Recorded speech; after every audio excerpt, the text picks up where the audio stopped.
இப்போ என்னுடைய கேள்வி என்னன்னா, நீங்கள் சாமி இருக்குன்னு சொல்கிறீங்க, இப்போ சாமிக்கு நெய்வேத்தியம் படைச்சிருப்பீங்கல்ல, அந்த லட்டை தானே படைச்சிருப்பீங்க. இப்போ இந்த சாமிக்கு என்ன பதில் சொல்ல போகிறீங்க? இந்த சாமியை வந்து எப்படி மூட போறீங்களா கோயிலை, இல்லை கங்கையிலையும் காவேரியிலையும் இல்லை இப்போ எல்லா இடத்துலையும் புனித நீர் கொண்டு வந்து தெளிக்க போகிறீங்களா, இல்லை கோமயத்தை கொண்டு வந்து இப்போ கண்டெய்னராக கொண்டு வந்து ஊற்றி கழுவ போகிறீங்களா திருப்பதியை? நீங்களே யோசிங்க. வெஜிடேரியங்கிறது புலால் உண்ணாமை. அப்போது ஒரு 100 கிராம் கொழுப்பு இல்லை 200 கிராம் கொழுப்பு அப்படின்னா எடுத்து நீங்கள் அது வந்து நீங்கள் கலக்குறீங்கன்னா ஒரு மாட்டிலிருந்து 200 கிராம் கொழுப்பு தான் வறுக்க முடியும். நீ சாமி கும்பிட போகணுன்னா நீ உன் உடல் வலிமையோட நீ ஒரு ஊனமுற்றவர் கூட அங்கே வசதி இருக்கான்னு தெரியல, நீ உடல் வலிமையோட போனால் தான் சாமி கும்பிட முடியும். அந்த அளவுக்கு உன்னை கொடுமைப்படுத்தி தான் அங்கே அனுப்புவான் திருப்பதியில். மாட்டுக்கறி தின்னா அவச்சாரம், நான்வெஜ் சாப்பிட்டா அவச்சாரம் தள்ளி போன உன்னைய பேஸ் நன்னா இருக்கு, நெய் முந்திரி பருப்புலாம் போட்டு திருப்பதி லட்டு ரொம்ப பிரமாதம் இருக்கு அத்திமேர்னு சொல்ல தெரிஞ்ச உன்னைய மாட்டுக்கறியையும் பன்னிக்கறியையும் மீனையும் திங்க வச்சுட்டானே, நீ என்ன பண்ண போற? பிராமின் தானே உள்ள இருக்கான், அவன் டெய்லி நன்னா இருக்கு பேசா இருக்குன்னு சாப்பிட்டுருப்பானா இல்லையோ? சொல்லுங்க நீங்களே. நன்னா டேஸ்ட் பண்ணி சாப்பிட்டுருப்பாளா? இப்ப அவளாம் என்ன பண்ண போறா? மலையில இருந்து உருண்ட போறாளா?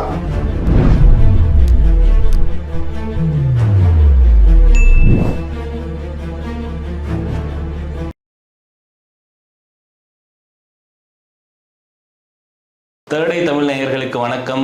நம்ம சேனல் தேர்ட் ஐ தமிழ் சேனலில் நிறைய ஆளுமைகளை சந்திச்சுட்டு வரோம். அந்த விதத்தில் இன்னைக்கு திரு ஐஎஸ்ஓ அண்ணாதுரை அவர்கள் வந்திருக்காங்க. வணக்கம் சார். வணக்கம் தம்பி. திருப்பதி ஏழுமலையான் கோயிலில் லட்டில் வந்து அந்த மாட்டு கொழுப்பு பன்றி கொழுப்பு இதெல்லாம் கலந்துருக்கிறதா ஒரு சர்ச்சை பரவிட்டு இருக்கு. இதை பற்றி உங்களோட பார்வை என்ன சார்? மீன் எண்ணெய், Dalda, sunflower oil, crude oil, petrol கூட கலப்பாங்க கொஞ்சம் நாளில். இல்லை சார், அதான் அந்த கடலெண்ணெய், தேங்காய் எண்ணெய் ப்ளஸ் அந்த மண்ணெண்ணெய் இதெல்லாம் தான் கலக்காது, பாக்கி மற்ற எல்லாத்தையும் கலந்துருக்காங்க. ஆக்சுவலாக இந்த பேட்டி வந்து தெய்வத்தை இகழ்ந்து செருக்கடையாதே அப்படின்னு வள்ளலார் சொல்லுவார். தெய்வத்தை இகழ்ந்து செருக்கடைவதற்காக அல்ல, தெய்வத்தின் பெயரால் இவங்க பண்ண கூத்து, இவங்க பண்ணிக்கிட்டு இருக்க கூத்து இது எங்கே போய் முடியும், இப்போ எங்கே வரைக்கும் வந்திருக்குங்கிற பற்றி தான் நம்ம பேச போகிறோம். ஏன்னா ஒரு தெய்வம் என்பதை வந்து நம்ம குறைவாக மதிப்பிட முடியாது, அது அவங்களுடைய கடவுள் நம்பிக்கையை பொறுத்து இருக்கு. ஆனால் அந்த நம்பிக்கையின் பேரில் மக்களை ஏமாத்துறவங்களை பற்றி தான் நம்ம அதை பற்றி பேச போகிறோம். சமீபத்தில் நான் திருப்பதி போயிட்டு வந்தேன். இவங்க எப்படி இந்த திருப்பதி கட்டமைச்சு வச்சுருக்காங்க அப்படின்னா, ஜனங்க வந்து நிறைய வர்றாங்க. ஜனங்க வந்து நிறையா வந்து அவங்க வந்து ஒரு டோக்கன் மாதிரி போடுவாங்க, டோக்கன் போட்டு அப்புறம் ஸ்கேனிங் பண்ணுவாங்க, ஸ்கேனிங் பண்ணிவிட்டு ஒரு கூண்டு மாதிரி போட்டிருப்பாங்க. அங்கேயே மொபைல்லாம் பிடுங்கிடுவானுங்க. அந்த கூண்டு மாதிரி போட்டுட்டு அந்த கூண்டில் பல மணி நேரங்கள் அடைச்சி வச்சுருப்பாங்க. இப்போ எக்ஸாம்பிளுக்கு நைட்டு 11 மணிக்கு தரிசனம், இப்போ காலையில் போகிறோம் அப்படின்னா நைட்டு 11 மணி தரிசனம் ஒரு ஸ்லிப் ஒன்று கொடுத்துருவானுங்க. அதாவது நான் சொல்கிறது வந்து பொது தரிசனம், 300 தரிசனம் இல்லை, பொது தரிசனம். நான் நிறைய தடவை பொது தரிசனம் போயிருக்கேன். அதுக்கப்புறம் என்ன பண்ணுவானுங்க, மறுநாள் தேதி ரொம்ப க்ரௌடு அதிகமாக இருக்க மாதிரி இவங்களாம் ஒரு இதை காமிச்சிருப்பாங்க, ஒரு இமேஜை காமிக்கிறதுக்காக. மறுநாள் 11 மணி, அடுத்த நாள் 12 மணி, சாயங்காலம் அத்தனை மணின்னு சொல்லி ஒரு ஸ்லிப் ஒன்று போட்டு கொடுத்துருவாங்க. அந்த கூண்டில் இவங்க அடைச்சிட்டு ஒரு சாமியை பார்க்க போகிறோன்னா ஒரு ஃப்ரீடமாக பார்க்கணும் இல்லையா? நீ வந்து மற்ற இங்கெல்லாம் கூட அப்படி இல்லை, பெருசாக ஐயப்பன் கோயிலில் இருக்க அந்த சீசனுக்கு இருக்குது. இங்கே வந்து பொதுவாகவே இதை தான் பண்ணுவாங்க. இது என்ன பண்ணுவாங்க, ஒரு 10 மணி நேரம் ஒரு கூண்டுக்குள்ளே ஒருத்தனை அடைச்சி வச்சா என்ன ஆகும் சார்? அந்த அதிகமாக கும்பல் இல்லாத டைம்லையும் இதே மாதிரி தான். ஆமாம், நான் சொல்கிறது அதிகமாக கும்பல் இல்லாத டைமில். கும்பல் இருக்கும்போது கூட அது பண்ணக்கூடாது, மனித உரிமை மீறல், அது பண்ணவே கூடாது. கும்பலே இல்லை, லாஸ்ட்டாக நான் போயிருக்கும்போது கும்பலே கிடையாது. கிட்டத்தட்ட 10 மணி நேரம் 12 மணி நேரம் ஒரு ரூமுக்குள்ளே ஒரு சுற்றி ஒரு கேட்டு மாதிரி போட்டு அடைச்சி வச்சுருக்காங்க. இங்கே ஒரு 200 பேர், இன்னும் அப்படியே 1 2 3 இப்படி அடைச்சி வச்சுருக்காங்க. இதை எப்படி கிரியேட் பண்ணுறாங்கன்னா, இப்போ கரெக்டாக தரிசனம் இவங்களாம் என்ன பண்ணுவாங்க, அந்த கேப்பில் வந்து விஐபிலாம் அனுப்பிச்சி விட்டு இவங்களாம் மற்றவெல்லாம் முடிச்சுட்டு அதுக்கப்புறம் தான் வந்து பொது தரிசனத்துக்கு அனுப்புகிறாங்க. 12 மணி நேரத்தில் குழந்தைங்களுக்கு, நான் லாஸ்ட் டைம் போயிருக்கும்போது குழந்தைங்களுக்கு நைட்டு 11 மணி தரிசனம், ஆக்சுவலாக 9 மணிக்கு தரிசனம் கொடுத்துருக்கணும். அவங்க வேணே டிலே பண்ணி குழந்தைங்க வரைக்கும் உள்ளே இருக்காங்க. குழந்தைங்களும் பெண்கள் இருக்காங்க. குழந்தைங்களுக்கு ஒரு பால் கூட கொடுக்க முடியல. ஏன்னா நீங்கள் உள்ளே ஒன்ஸ் வந்துட்டீங்கன்னா வெளியில் போக முடியாது. உள்ளே அடைச்சிட்டாங்கன்னா, கேட்டு பூட்டிட்டு அடைச்சிட்டாங்கன்னா வெளியில் நீங்கள் போக முடியாது. ரெண்டாவது, அங்கே இருக்கிறவனுங்களாம் அராஜகம், பயங்கரமான அராஜகம். கேள்வி கேட்டீங்கன்னா என்ன கேள்வி வைப்போம், உன்னை யாரும் இங்கே வர சொன்னது? தமிழ்நாட்டில் தான் நீங்கள் வர சொன்னோமா அப்படின்னு தேவையில்லாமல் உன்னை சாமி கூட நாங்கள் வர சொன்னோமா? நீங்கள் வந்து தான் வந்து நாங்கள் இங்கே வாழ்கிறோமா? தேவையில்லாத கொஸ்டின் கேட்போம். நீங்கள் எந்த கேள்வியுமே கேட்க முடியாது. நீ தமிழில் பேசினா அவன் வெளியே தெலுங்கில் பேசுவான். அவன் தமிழ் தெரியும், ஆனால் தெலுங்கில் தான் பேசுவான். எந்த வகையிலுமே ஒரு அடிப்படை வசதிகளோடு செஞ்சு கொடுக்காத அந்த தேவஸ்தானத்தில் எத்தனையோ கோடி பணம் இருக்குது. அதெல்லாம் செஞ்சு கொடுக்காம இந்த பக்தர்களை ஃபுல்லாக அதில் அடைச்சி வச்சு, அதுக்கப்புறம் குழந்தைகளுக்கு கூட ஒரு பால் தண்ணி மட்டும் இருக்கும். அந்த தண்ணியில் கூட டம்ளரில் வந்து செயின் போட்டு கட்டி வச்சுருப்பாங்க. ஸோ அந்த குழந்தைங்களுக்கு ஒரு பால் கூட கொடுக்காம பட்னியாக போட்டு அவங்க வந்து அந்த சாமியை கும்பிட்றதுக்கு கூட்டிகிட்டு போகிறாங்க. அப்படியே கேட்டு மாதிரி போட்டு இந்த காலத்தில் சினிமா தேட்டர்லலாம் அந்த காலத்தில் சின்னதாக வசந்தம் அது மாதிரி கொண்டு போய் போட்டு நசுக்கி குழந்தைங்க அவன் சாமியவே வெறுத்து போகிற அளவுக்கு, அந்த சாமியை கும்பிட ஏண்டா வந்தோன்னு வெறுத்து போகிற அளவுக்கு அந்த கிரௌடை இவனே கிரியேட் பண்ணுறான். விட்டுருந்தா அவங்க நிர்வாகமே கிரௌடை கிரியேட் பண்ணி கும்பலாக ஒரே டைமில் ஒரு 200 பேர் போனால் என்ன ஒரு சின்ன சந்தை ஒருத்தர் தான் போக முடியும். ஒருத்தர் போகிற மாதிரி இருக்கும், போய் ரைட்டு திரும்பும், திடீர்னு லெஃப்ட் திரும்பும், திடீர்னு பேரிக்காடி போட்டிருப்பான், திடீர்னு ஏறுவான், திடீர்னு இறங்கணும். அவனை மன உளைச்சலாக்கி அந்த என்ன வேண்டி வந்தானோ அதெல்லாம் தாண்டி அவன் இந்த கோயிலுக்கே வரக்கூடாது, எதுக்குடா வந்தோங்கிற மாதிரி ஒரு மனநிலையை உருவாக்கி கிட்டத்தட்ட அவனை வந்து சாமி கும்பிட முடியாத அளவுக்கு ஒரு நிலைமையை உருவாக்கி தான் அவங்க அனுப்புகிறாங்க. இப்போ வெளில வந்தவொடனே என்ன சொல்லுவாங்க, இப்போ வெளில வந்து கேட்குறாங்க, நான் 10 மணி நேரம் ஆச்சுங்க, 12 மணி நேரம் ஆச்சு அப்படின்னா நினைப்போம், ஓ 12 மணி நேரம் அது தரிசனம் பண்ணுறதுக்கு அவ்வளோ கூட்டம் அப்படின்னு நினைப்போம். கூட்டம் கிடையாது, ஒரு மண்ணாங்கட்டியும் கிடையாது. இவங்களா கூட்டத்தை கிரியேட் பண்ணுவாங்க. 10 மணி நேரம் அடைச்சி வச்சு தான் வெளில வந்து அதானே சொல்லுவான். உள்ளே உங்களுக்கு மொபைல் ஃபோன் கிடையாது, உள்ளே என்ன நடக்குது, உள்ளே எதுவுமே இருக்காது. ஒரு டிவி இருக்கும், அதில் வெங்கட்ராமா கோவிந்தானே அவங்க பஜனை இதெல்லாம் ஓடிக்கிட்டு இருக்கும், அதெல்லாம் எவனும் பார்க்க மாட்டான். உள்ளே படுத்து தூங்குவான், வெறும் தர மாதிரி போட்டு படிக்கட்டை ஸ்டெப்பாக இருக்கும், உட்கார முடியாது, நிமிரவும் முடியாது, படுக்கவும் முடியாது. எந்த அடிப்படை வசதியுமே ஒரு நாள் வந்து அதை போய் பாருங்கள், அதிகாரிகள்லாம் போய் பார்க்கட்டும். எந்த அடிப்படை வசதியுமே இல்லாத ஒரு கூண்டுகளை வந்து அடைச்சி ஜனங்களை மாட்டு மந்தைகள் மாதிரி கூட்டிகிட்டு போய் இந்த தரிசனத்தை காட்டுறாங்க. ஃபஸ்ட்டு இந்த கோயில் நிர்வாகத்துக்கு, அதாவது திருப்பதி தேவஸ்தானத்துக்குன்னு தனி சட்டம் இருக்குது, அதுக்கு தனி காவல்துறை இருக்குது, தனி நீதிமன்றம் இருக்குது, அதுக்கு தனியாக ஜெயில் இருக்குது. எல்லாமே இவங்க தனியாகவே ஒரு தனி கவர்மெண்ட் மாதிரியே நடத்திட்டு வர்றாங்க.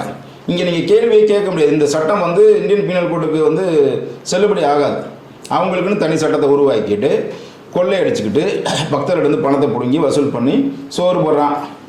இந்த கண்டிஷனில் தான் லட்டு அப்படிங்கிற ஒரு கான்செப்டில் வந்து அந்த லட்டை காமிச்சு தான் இவங்க வந்து இந்த கோயிலினுடைய மக்களை வர வைக்கிறாங்க இந்த கோயிலுக்காக. இப்போ என்னுடைய கேள்வி என்னென்னா, இந்த லட்டு வாங்குறது கூட அவன் சுத்த சைவமாக இருக்கணும், நான்வெஜ் சாப்பிடாம வந்து லட்டு வாங்குவாங்க அப்படிங்கிற மாதிரி ஒரு கான்செப்ட் தான் அவங்க வச்சுருக்காங்க. அதுவும் ஒரு ஆளுக்கு, அது இலவச தரிசனம் பொது தரிசனத்துக்கு ஒரு ஆளுக்கு ஒரு லட்டு. அந்த லட்டில் என்ன தான் இருக்குது அப்படின்னு பார்த்தா இப்போ தான் தெரியுது, அந்த லட்டு முழுக்க மாட்டு கொழுப்புலையும் பன்னி கொழுப்புலையும் மீன் எண்ணெயிலையும் கலந்து செஞ்சுருக்காங்க அப்படின்னு. இப்போ இதை வந்து எப்படி நடந்திருக்கு, இப்போ 5 ஆண்டுகள் தான் நடந்திருக்கா, அதுக்கு முன்னாடிலேருந்தே இருக்காங்கிறது தெரியல. ரீசெண்டாக தலைமை அர்ச்சகர் வந்து ஒரு பேட்டி கொடுத்துருக்காரு நியூஸ் சேனலுக்கு. அதை பற்றினா இது தொடர்ந்து ஒரு 5 வருஷமாக நடக்குது, இதை நான் வந்து வெளிக்கொண்டு முயற்சி பண்ணேன். தலைமை அர்ச்சகர் வந்து ஏற்கனவே பேட்டி கொடுக்கும்போது அவர் வந்து திருப்பதி தேவஸ்தானம் உள்ள அநீதிகளை பூரா அங்கே நடக்கக்கூடிய ஊழலிருந்து அங்கே நடக்கக்கூடிய எல்லா தவறுகளையும் சுட்டி காட்டி பொது வழியில் சொல்கிறார்.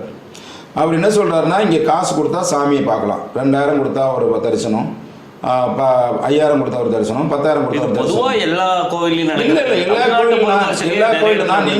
நீங்கள் இப்போ பொதுமக்களே இப்படி பார்க்கணும்ல. இப்போ இங்கே நான் திருப்பதிக்கு போகிறேன், இது சாதாரணமாக திருத்தணிக்கு போகிறேன்னு வச்சுங்களேன், அதிகபட்சம் 1 ஹவரில் பார்த்துட்டு வந்துட முடியும்.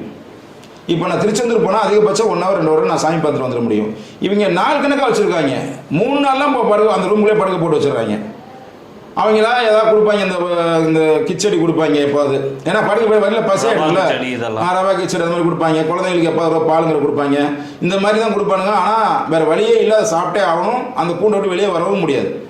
சரி, இதை தாண்டி நீங்கள் அப்படியே கோயிலுக்குள்ளே போறீங்கன்னு வச்சுங்களேன், அந்த விளைவு நெளிவு எல்லாம் சுற்றி மேலே கீழே இறக்கி ஒரு வழியாக்கி நசுக்கி உங்களை கொண்டு போய் குழந்தைலாம் அழுகுங்க, குழந்தைலாம் கத்த விட்டு தான் கொண்டு இதெல்லாம் வெளியே சொல்ல மாட்டாங்க. 5-6 வருடத்துக்கு முன்னாடி எப்படின்னா ஒரு டேக் மாதிரி வச்சு ஒரு அந்த QR கோடு வச்சு வெளியில் அனுப்புவாங்க, நீங்கள் போயிட்டு 1 மணி நேரம் வெளியில் போயிட்டு அது இருக்குது.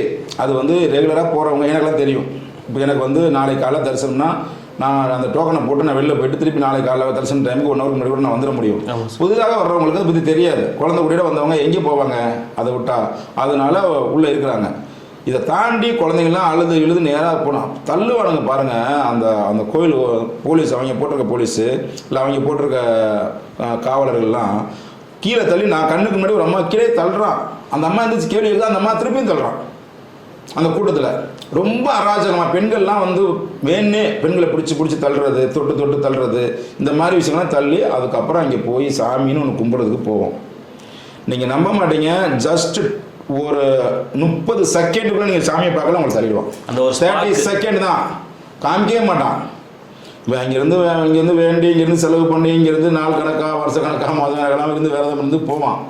அந்த சாமியை அவன் பார்க்க கொடுக்கக்கூடிய டைமு வித்தின் 30 செகண்ட், 30 செகண்ட் இல்லைனா 20 செகண்டுக்குள்ளே அவன் பார்த்துலனா சரி கண்டின்னு தள்ளிடுவான். நீங்கள் திரும்பி நான் வரவே முடியாது. அந்த கண்ணுக்குள்ளே நீங்கள் அதை ஃப்ளாஷ் மாதிரி நீங்கள் ஃபிக்ஸ் பண்ணால் மட்டும் உண்டு. நீங்கள் கூட்டத்தில் அப்படி பார்க்காம அப்படின்னா தள்ளிடுவான். அப்போது அந்த சாமியை கும்பிட வேணாங்கிற அளவுக்கு வெறுத்து போகிற அளவுக்கு அவன் செய்கிறான். அதை தவிர நம்ம சுட்டி காட்டும் போது அவன் என்ன சொல்கிறான், நீ ஏன் வர, உன்னை யார் கூப்பிட்டது, ரொம்ப யோகிய மாதிரி பேசுவானுங்க. ரெண்டாவது, இது பெரிய அராஜகம், பொதுமக்களும் யாருமே இதை பெருசாகவே பேசுறதில்ல, பேசுறதுக்கு பயப்படுறாங்களா தெரியல. ஆனால் இது இந்த விஷயத்தை வெளி உலகத்துக்கு சொல்லியே ஆகணுங்கிறதுக்காக தான் நான் லாஸ்ட் டைம் நான் பட்ட கஷ்டத்தை சொல்கிறேன். நான் பொது தரிசனத்துக்கு தான் போனேன். நான் எதுக்கு 3 ரூபா கொடுத்து சாமி பார்க்கணும் அப்படிங்கிறதுக்காக வெயிட் பண்ணி தான் நான் பார்த்தேன்னு வச்சுங்களேன். அந்த சாமியை கூட பார்க்க விட மாட்டேன். அதுதான் அந்த தலைமை பரிச்சவர் என்ன சொல்கிறாருன்னா, 5000 கொடுத்தா நீங்கள் 5 நிமிஷம் பார்க்கலாம், 10,000 கொடுத்தா 10 நிமிஷம் பார்க்கலாம்னா அப்போ இங்கே நமக்கு சந்தேகம் வருதா இல்லையா சார்? இல்லை, இந்த லட்டு விவகாரத்தை ஸ்பெசிஃபிக்காக சொல்லணும்னா அவர் சொல்லியிருக்காரு, இது தொடர்ந்து இதான் நான் இது பண்ணியிருக்கேன், ஆனால் இது வந்து என் கூட இருக்கிறவங்களே வந்து எனக்கு உதவி பண்ணாமல் இருந்திருக்காங்க, வெளியில் சொல்கிறதுக்காக பயப்படுறாங்க அப்படிங்கிற மாதிரி பண்ணியிருக்காரு. அந்த மாதிரி தான் பண்ணிடுறாங்க. ரெண்டாவது என்னென்னா, இந்த லட்டு விவகாரத்தில் பொறுத்த வரைக்கும் கடந்த 5 ஆண்டுகளாக நடக்குது. அதாவது ஜெகன்மோகன் ரெட்டியினுடைய ஆட்சியிலிருந்து தான் இருக்குதா இல்லை அதுக்கு முன்னாடியிலேருந்தே இது இருக்காங்கிறது தெரியல. இப்போ பர்டிகுலராக என்ன பேசுகிறாங்கன்னா, ஜெகன்மோகன் ரெட்டி ஆட்சியிலேருந்து தான் அது நடந்திருக்கு அப்படிங்கிற மாதிரி கொண்டு வராங்க. இப்போ என்னுடைய கேள்வி என்னென்னா, நீங்கள் சாமி இருக்குன்னு சொல்கிறீங்க, இப்போ சாமிக்கு நெய்வேத்தியம் படைச்சிருப்பீங்கல்ல, அந்த லட்டை தானே படைச்சிருப்பீங்க. இப்போ இந்த சாமிக்கு என்ன பதில் சொல்ல போகிறீங்க? இந்த சாமியை வந்து எப்படி மூட போகிறீங்களா கோயிலை, இல்லை கங்கையிலையும் காவேரியிலையும் இல்லை இப்போ எல்லா இடத்துலையும் புனித நீரை கொண்டு வந்து தெளிக்க போகிறீங்களா, இல்லை கோமயத்தை கொண்டு வந்து இப்போ ஒரு கண்டெய்னராக கொண்டு வந்து ஊற்றி கழுவ போகிறீங்களா திருப்பதியை? அப்போ இவ்வளோ பெரிய அவச்சாரம் நடந்திருக்கு, இவ்வளோ பெரிய அநீதி நடந்திருக்கு, இவ்வளோ பக்தர்கள்லாம் மனம் புண்படி மாதிரி ஒரு விஷயம் நடந்திருக்கு, என்ன நடவடிக்கை எடுக்க போகிறீங்க? ஒன்று, தேவஸ்தானம் அறிக்கை அளிக்கணும்னு சொல்லி கேட்டிருக்காங்க சார். அதான் அவங்க அறிக்கை அளிக்கிட்டே இந்த மாதிரி கூட. இப்போ 5 ஆண்டுகளில் நடந்தால் கூட 5 ஆண்டுகளில் கிட்டத்தட்ட கோடிக்கணக்கான பேர் இந்தியா முழுவதும், ஏன் வெளிநாட்டிலேருந்து தாண்டி வெளிநாடுலேருந்துலாம் வந்து சாமி கும்பிட்டவங்க லட்டு தின்னவங்க எல்லாருமே ஒரே நாளில் அந்த 5 வருஷத்துக்குள்ள அத்தனை பேர் நான்வெஜ்ஜாக மாற்றிவிட்டானே ஒருத்தன். 50 பேரையும் இப்போ இந்தியாவில் நீங்கள் மாட்டுக்கறி சாப்பிட்டா அடித்து கொள்றீங்க. உணவு தன்னுடைய உரிமை, என்னுடைய உரிமை, நான் என்ன உணவு சாப்பிட்றது என்னுடைய உரிமைங்கிற போது நீங்கள் வந்து மாட்டுக்கறி சாப்பிட்றவனை அடித்து கொள்ளக்கூடிய இந்த தேசத்தில் மொத்த பேரையும் மாட்டுக்கறியும் பன்னிக்கறி திங்க வச்சுட்டானே, இதுக்கு இந்த தேசம் என்ன பதில் சொல்ல போகுது? அப்போது இங்கே இருக்குது நான்வெஜ், எங்கே இருக்குது வெஜிடேரியன் ஒரு கான்செப்ட். நீங்களே யோசிங்க, வெஜிடேரியனுங்கிறது புலால் உண்ணாமை. அப்போது ஒரு 100 கிராம் கொழுப்பு இல்லை 200 கிராம் கொழுப்பு அப்படின்னா எடுத்து நீங்கள் அது வந்து நீங்கள் கலக்குறீங்கன்னா ஒரு மாட்டிலிருந்து 200 கிராம் கொழுப்பு தான் வறுக்க முடியும். அப்போ ஒருத்தன் வந்து ஒரு லட்டில் வந்து எத்தனை கிராம் கொழுப்பு வச்சுருப்பான்? அப்போ வந்து இவனாவது 1/2 கிலோ கறியை தின்றுருப்பான், 1 கிலோ கறியை தின்றுருப்பான். இவங்க வந்து ஒரு முழு மாடுன்னு தின்றுருப்பாங்க அப்படி கணக்கு பார்த்தா. இப்போ பண்ணிலாம் வந்து 100 கிராம் 200 கிராம் கொழுப்பு நீங்கள் எடுத்து நீங்கள் லட்டில் மிக்ஸ் பண்ணுறீங்க அப்படின்னா ஒருத்தனும் ஒரு பண்ணியாக தின்ன மாதிரி கணக்கு வருது. இப்போ நீ சைவத்தை பற்றி பேச முடியும்? அப்போ எவ்வளோ பெரிய விஷயத்தை இவங்க நடத்துகிறாங்கன்னா அப்போ உள்ளே வந்து என்ன நடக்குது, தேவஸ்தானத்துக்குள்ளே நடக்கிறது என்ன? அப்போது மக்களை வந்து இந்துக்களை வந்து ஒன்று அவங்கள வந்து சைவமாக இருந்தவங்கள பூரா அசைவம் மாற்ற பார்க்குறியா, இல்லை இது வேணும்னே திட்டமிட்டு செய்யப்பட்ட சதியா? இதுக்கு அரசாங்கம் என்ன நடவடிக்கை எடுக்க போகுது? ஏன்னா இது வந்து சந்திரபாபு நாயுடு வந்து வெளியே விடாமல் கூட இருந்திருக்கலாம். அதாவது உள்ளேயே அது விசாரணை கமிஷன் அமைச்சு உள்ளேயே வந்து அவங்க அதை பற்றி பேசியிருந்துருக்கலாம். ஆனால் இது வெளியில் தெரியணுங்கிறதுக்காக தான் ஒரு முதலமைச்சர் இது வெளியில் சொல்கிறார். அது முதலமைச்சர் வெளில சொல்றாருன்னா எவ்வளவு பெரிய விஷயம். இப்போ வந்து ஜெகன்மோகன் ரெட்டியும் சொல்லியிருக்காரு, இது என்னோட ஆட்சியில் நடந்ததில்லை, இதுக்கான இதை வந்து இன்னைக்கு 3 மணி அளவில் நான் வெளியிடுறேன் அறிக்கை அப்படிங்கிற மாதிரி சொல்லியிருக்கேன். சரி, இப்போ தமிழ்நாட்டில் இப்போ கள்ளச்சாராயம் குடிச்சு எத்தனை பேர் இறந்தாங்க? முதலமைச்சர் தான் நம்ம சொன்னோம். முதலமைச்சராக காய்ச்சுறாரு, முதலமைச்சராக ஊற்றி கொடுக்குறாரு, அவர் எங்கேயோ இருக்கிறாரு. அப்போ அந்த ஆட்சியின் கீழ் இயங்கும் பொழுது அந்த ஆட்சியாளர் தான் சொல்ல வேண்டியிருக்கு. முதலமைச்சர் தான் அதுக்கு பொறுப்பாகிறாரு. முதலமைச்சர் தானே அவங்களுக்கு நிவாரண உதவி செய்கிறாரு. இறந்தவங்களுக்கான நிவாரணங்கள் முதலமைச்சர் தானே செய்ய முடியுது. அப்போ யாரை சொல்ல முடியும்? அப்போ என்ன முதலமைச்சர் நீங்கள்? சார் இது வேற விஷயம் சார். இப்போ வந்து அவர் என்னோட ஆட்சியில் நடக்கவே இல்லைன்னு சொல்றாரு. நீங்க அதை எப்படி நடக்காம எப்படி ப்ரூவ் பண்ணியிருக்காங்க? ஃபுல்லாக ரிசர்ச் பண்ணி அதை ஃபுல்லாக ப்ராப்பராக என்ன இருந்துச்சுங்கிற வரைக்கும் மொத்தமே உங்களுக்கு சர்டிஃபிகேஷன் பண்ணிட்டாங்களே, பண்ணி பொது வெளியில் விட்டுட்டாங்களே. இப்போ இந்த புது ஆட்சி அமைஞ்சதை கூட அது பண்ணியிருக்கலாமே. புது ஆட்சி நடக்கும்போது பண்ணியிருக்கலாம்னா பழைய ஆட்சியில் அவங்க இந்த நீ சொன்ன தலைமை குருக்கள் போன்றவங்களாம் யாருமே நடவடிக்கை எடுக்க முடியல. அது மாஃபியா மாதிரி உள்ள இருக்காங்க, என்ன பண்ண முடியும்? அதான் சொன்னேன், ஒரு சாதாரண பக்தருக்கே அங்கே பாதுகாப்பு கிடையாது. நீ சாமி கும்பிட போனா நீ உடல் வலிமையோட நீ ஒரு ஊனமுற்றவர் கூட அங்கே வசதி இருக்கான்னு தெரியல, நீ உடல் வலிமையோட போனால் தான் சாமி கும்பிட முடியும். அந்த அளவுக்கு உன்னை கொடுமைப்படுத்தி தான் அங்கே அனுப்புவான் திருப்பதியில். இது வந்து எல்லா மக்களுக்குமே தெரியும். எல்லாரும் வாய் மூடி மௌனியாக இருக்காங்க, யாருமே பொது வெளியில் பேசுறதில்ல. இங்கேருந்து வர்றவங்க சாமி கும்பிட்டு வெளில வந்து அப்பா இனிமேல் வரவே கூடாது திருப்பதிக்கும் சொல்லுவான். அப்புறம் 6 மாதம் கழிச்சோ 1 வருஷம் கழிச்சோ 2 வருஷம் கழிச்சோ போவான். ஏன்னா அவன் அந்த மாதிரி கஷ்டப்படுத்தி மக்களை அனுப்புகிறான். அப்படி இருக்கும் பொழுது இப்போ இந்த லட்டு பிரச்சனையில் திட்டமிட்டு இவங்க வந்து இந்து மக்களை சைவமாக உள்ளவங்களை வந்து அசைவம் மாற்றணுங்கிற மாதிரி இருக்கான்னு சொல்லி மிகப்பெரிய லெவலில் இது சிபிஐ விசாரணைக்கு இதை கொண்டுட்டு போகணும். இது சாதாரண விஷயம் இல்லை, அத்தனை கோடி மக்களுடைய மனசை புண்படக்கூடிய விஷயம் இது. இதில் யார் யார் தவறு பண்ணாங்களோ அவங்கள மன்னிக்கவே கூடாது. ஏன்னா எல்லாருடைய மனமும் புண்பட்டு இருக்கு. அதனால் சிபிஐ விசாரணை பண்ணி இதை யார் இன்வால்வ்டாக எல்லாருக்கும் கடுமையான தண்டனை கொடுத்தால் மட்டும்தான் இதுக்கு தீர்வு. இது தாண்டி நீங்கள் வைணவம் சைவம்லாம் பேசுகிறீங்க அப்படின்னா இந்த தெய்வத்துக்கு நைவேத்தியம் படைச்சிங்கன்னா இந்த தெய்வத்தை என்ன பண்ண போகிறீங்க, இந்த கோயிலை என்ன பண்ண போகிறீங்க, இந்த கோயிலுக்குண்டான பரிகாரம் என்ன தான் இருக்குது இதுக்கு? ஒன்று கோயிலை மூட போகிறீங்களா, இல்லை மாட்டு முந்தத்தை தெளிக்க போகிறீங்களா, இல்லை மொத்தமாக என்ன பண்ண போகிறீங்கன்னு தெரியல. ஸோ இப்படி தான் இருக்குது நிலைமை. இது இந்தியா முழுவதும் இது பெரிய லெவலில் பேசும் பொருளாக போய்கிட்டு இருக்கு. இந்த மாதிரி தரிசனங்கள் இந்த மாதிரி போகிறது தான் தவறுன்னு சொல்லி வள்ளலார் சுட்டி காட்டி தான் வடலூரில் எண்கோண வடிவத்தில் கோயில் கூட அதை சொல்லலை, சத்திய ஞான சபை அப்படின்னு ஒன்று உருவாக்கி ஒரே டைமில் 1 லட்சம் பேர் பார்க்கலாம் ஜோதி தரிசனத்தை. நீங்கள் வேணால் போய் பாருங்கள். இந்த மாதம் 27ஆம் தேதி பூசம்னு நினைக்கிறேன், மாத பூசம் ஜோதி தரிசனம் காட்டுவாங்க. ஒரே டைமில் 1 லட்சம் பேர் நீங்கள் தரிசனம் பார்க்க முடியும். அங்கே விஐபி அதெல்லாம் எதுவுமே கிடையாது. ஆனால் அதை விட்டுட்டோம் நம்ம இங்கே வந்து அடைச்சி வச்சுக்கிட்டு மர்மமாக வச்சுக்கிட்டு அந்த சாமியாருக்கு லைட்டாக அவர்களோட விருப்பம் தானே சார். நீங்கள் விருப்பங்கிறது வேற விஷயம். நீங்கள் மனிதனை ஏன் கொடுமைப்படுத்துகிற? நீ மக்களையே கொடுமைப்படுத்தணும். நீ நிறைய விடு, சாமி இருக்கட்டும், அவங்க விருப்பம், அவங்க சாமி கும்பிடக்கூடாதுன்னு நம்ம சொல்ல வரல. நீ ஏன் அடைச்சி வைக்கிற? நீ ஃப்ரீயாக விட்டாவே ரெகுலராக பார்த்துருப்போம். கூட்டம்லாம் ஒரு மண்ணா கிடையாது. நீங்கள் ஃப்ரீயாக அடைக்காமல் ரெகுலராக நீங்கள் வர்றவங்க அப்படியே க்யூவில் நின்று, இப்போ நம்ம சாமியெல்லாம் இங்கெல்லாம் கும்பிடணும், திருச்செந்தூர் பழனிலாம் கும்பிட்றோம்ல, அந்த மாதிரி ரெகுலராக அப்படியே ஆட்டோமேட்டிக்காக போனாவே உங்களுக்கு ஆட்டோமேட்டிக்காக கூட்டங்கிறதே ஒன்று இருக்காது. ஆனால் 10 மணி நேரம் 15 மணி நேரம் 2 நாள் 3 நாளாக அடைச்சி அவங்கள மிருகம் மாதிரி அடைச்சி வச்சு கூட்டிகிட்டு போகும்போது என்ன ஆகும்? எப்படி? அதாவது வெளியில் இப்போ எக்ஸாம்பிளுக்கு இப்போ நம்ம தமிழ்நாட்டில் இருக்க கோயில்களில் ஏதோ ஒரு தெய்வம் உள்ளே போகிறீங்க அப்படின்னா உங்களால் முடியல வெளில வந்துடலாம். உங்களை டோட்டலாக லாக் பண்ணானே வெளியே வர முடியாது. அந்த கூண்டில் அதை கடந்தது தான் நீங்கள் அதில் போட்டு போட்டு அவனை வந்து கூட்டத்தை கிரியேட் பண்ணி கூட்டம் இருக்கிற மாதிரி காமிச்சு வெளில வரவன் போனால் அப்பா 2 நாளாச்சுங்க தரிசனம் முடிச்சு. மீடியாவுக்கு அதை சொல்கிறது. இப்போ மீடியா என்ன தெரியும்? இப்போ நான் வெளில வந்து சொல்கிறேன், எப்போ தரிசனத்துக்கு போனீங்கன்னு எனக்கு கேட்குறான்னு வச்சுக்கோங்க மீடியா. நான் என்ன சொல்லுவேன்? சார் நேற்று சாயங்காலம் வந்து சார் இப்போ தான் சார் தரிசனம் முடிச்சு போகிறேன் அப்படின்னு என்ன நினைப்பாங்க மக்கள்? ஓ பெரிய கூட்டம் போல இருக்குது, லட்சக்கணக்கில் கூட்டம் வருது போல இருக்குது, அதனால மக்கள் வர்றாங்க அப்படின்னு சொல்லி அவங்க காமிக்கிறாங்க. கூட்டத்தை இவங்களே கிரியேட் பண்ண ஒரு கூட்டம்ல ஒரு மண்ணாங்கடியும் கிடையாது. ஃப்ரீயாக விட்டால் எல்லாருமே தரிசனம் பார்த்துட்டு அழகாக சாமி கும்பிட்டு போகலாம். அழகாக ஒருத்தரும் ஒரு நிமிடம் தரிசனம் பண்ணிட்டே போகலாம். இவங்களாம் கிரியேட் பண்ணி மக்களை கொடுமைப்படுத்தி இந்த மாதிரி கொண்டு போகிறது தான் இன்றைக்கி இவ்வளோ பிரச்சனைக்கு உருவாகுது. இதெல்லாம் நம்ம பேசும் பொருளாக தான் வரும். அது மட்டும் இல்லாமல் ஒரு பக்தர்களை அவங்க மதிக்காமல் இவங்க வந்து இந்த மாதிரி லட்டு விஷயத்தில் இந்த மாதிரி பண்ணது இது வந்து மிகப்பெரிய தவறு. இது வந்து மன்னிக்க முடியாத குற்றமாக தான் நானாக சொல்ல முடியும். இந்த லட்டு விவகாரத்துக்கும் தமிழ்நாட்டுக்குமே ஒரு சம்மந்தம் இருக்குது சார். இப்போ வந்து சமீபத்தில் ஏஆர் டைரி மில்க் கம்பெனி வந்து தான் நெய்யை வந்து சப்ளை பண்ணியிருக்காங்க திருப்பதிக்கு. அது மூலிமா ஆய்வு நடத்தி இல்லைங்கிற ஒரு தீர்ப்பு வந்திருக்கு. இது மேலே தான் குற்றச்சாட்டு சாட்டுறாங்க. இதை பற்றின இல்லை, இது வந்து அவங்க சமீபத்தில் கொடுத்த பேட்டியில் கூட என்ன சொல்கிறாங்கன்னா, நாங்கள் 2 மாதம் தான் நாங்கள் கொடுத்தோம், அதுக்கப்புறம் நாங்கள் கொடுக்கல. 2வது எங்கள் நெய் தரமான நெய்ங்கிறத நாங்கள் சர்டிஃபிகேட்டே வச்சுருக்கோம், அவங்க வேணால் டெஸ்ட் பண்ணி பார்த்துக்கிட்டோம், எங்களுக்கு இதுக்கு சம்மந்தம் இல்லை, வேண்டுமென்றே யூகத்தின் அடிப்படையில் எங்கள் மேலே குற்றம் சுமத்துறாங்கன்னு சொல்லி நேற்று அவங்களுமே பேட்டி கொடுக்குறாங்க. பட் அதே மாதிரி இவங்க தான் பழனிக்கும் சப்ளை பண்ணுறதா சொல்கிறாங்க.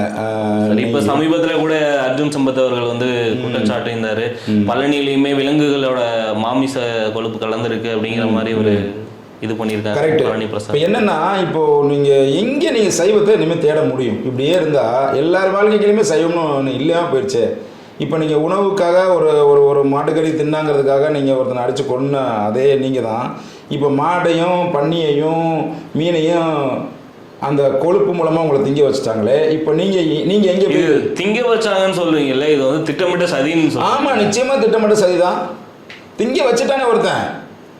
மாட்டுக்கறி தின்னா அபச்சாரம், நான்வெஜ் சாப்பிட்டா அபச்சாரம் தள்ளி போன உன்னைய பேஸ் நன்னா இருக்குது, நெய் முந்திரி பருப்புலாம் போட்டு திருப்பதி லட்டு ரொம்ப பிரமாதமாக இருக்குது அத்திமேர்னு சொல்ல தெரிஞ்ச உன்னைய மாட்டுக்கறியையும் பன்னிக்கறியையும் மீனையும் திங்க வச்சுட்டானே, நீ என்ன பண்ண போகிற? இப்போ நீ என்ன போய் முட்டிப்ப? உணவுங்கிறது ஒருத்தனுடைய உரிமை தான், இல்லைன்னு சொல்ல. இங்கே சைவம் அசைவம் எப்படி பிரிக்கப்படுது? சரி, நீ அன்றாடம் போய் ஒரு சில குறிப்பிட்ட கம்யூனிட்டி மாமாவுல போய் ஒரு குறிப்பிட்ட கம்யூனிட்டியை மட்டும் சொல்றீங்க. நிறைய பேர் வந்து சைவமாவே இருக்காங்க. மெயின் யாரு இங்க வந்து எப்படி ஜாதியா பழக்கப்பட்டது எல்லாமே பிரிச்சு மேய்ஞ்சிருக்கோம்.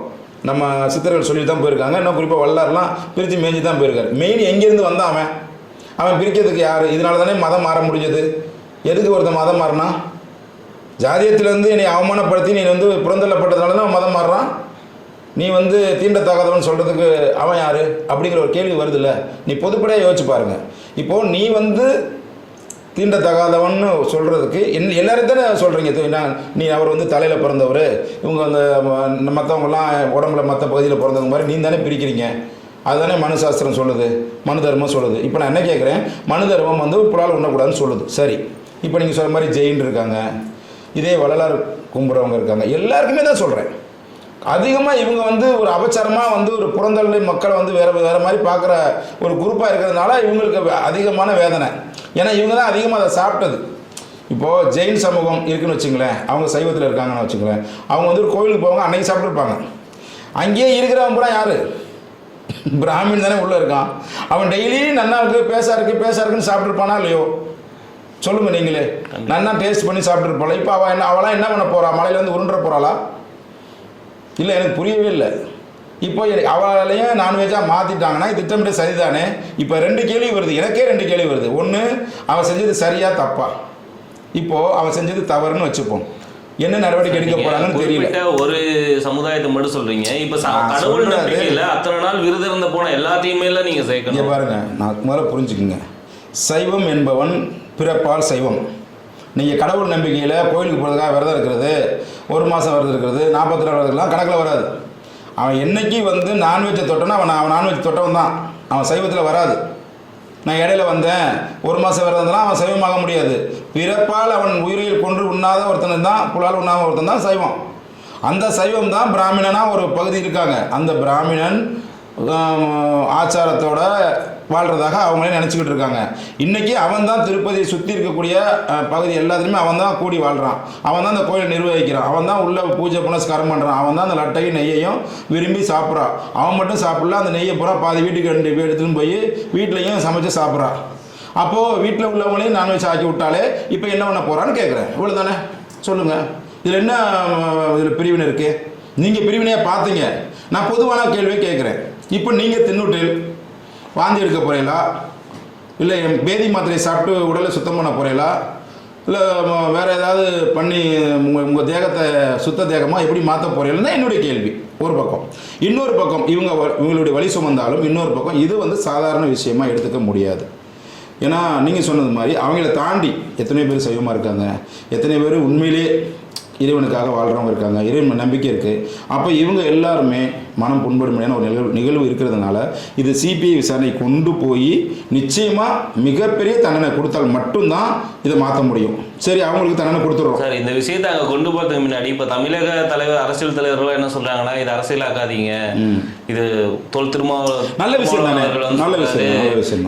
இதை வந்து அரசியலாக்காதீங்க, இப்போ இருக்கவங்களாம் அது நார்மலாக தானே இருக்குது. இது அரசியலாக பார்க்கக்கூடாதுன்றது சரியான விஷயம். ஏன்னா மக்கள்கிட்ட வந்து ஒரு பீதி கிளம்பிடும். 2வது மக்கள்கிட்ட வந்து ஒரு வெறுப்புணர்வு வந்துடும். இதே வந்து நம்ம தென் மாநிலங்கிறதுனால அமைதியாக இருக்குது. இதே சம்பவம் நார்த்தில் நடந்திருந்தா நறுதி அந்த தேவஸ்தானமே இழுத்து மூடி இருப்பான், உள்ளே இருக்கணும் அப்புறம் பொழந்துருப்பாங்க நார்த்தாக இருந்திருந்தா. நம்ம தென் மாநிலங்கிறதுனால கொஞ்சம் ஓரளவுக்கு பகுத்தறிவு பூமினால கொஞ்சம் யோசித்து செயல்பட்டு பொறுமையாக பண்ணுறாங்க. அதுவும் இன்னும் சொல்லப்போனால் நார்த்தில் இப்போவே பெரிய கலவரம் வர அளவுக்குலாம் பிரச்சனை ஓடிக்கிட்டு இருக்குது. இது சம்மந்தமாக குடும்பாவி இருக்கிறாங்க, மறியல் பண்ணுறாங்க, கண்டன ஆர்ப்பாட்டம் பண்ணுறாங்க தொடர்ந்து இந்த விஷயத்துக்காக. அப்போ இந்திய மக்கள், அதாவது நம்ம நாட்டு மக்கள் அத்தனை பேரும் மனம் புண்படும், அதாவது பெரும்பான்மை மக்களுடைய நாட்டு மக்கள் இல்லாமல் உலக மக்கள் அனைத்திற்கும் புண்படும்படியான ஒரு செயலுங்கிறதுனால தான் இந்த கடுமையான தண்டனை கொடுக்கணும் அப்படின்னு நான் சொல்கிறேன்.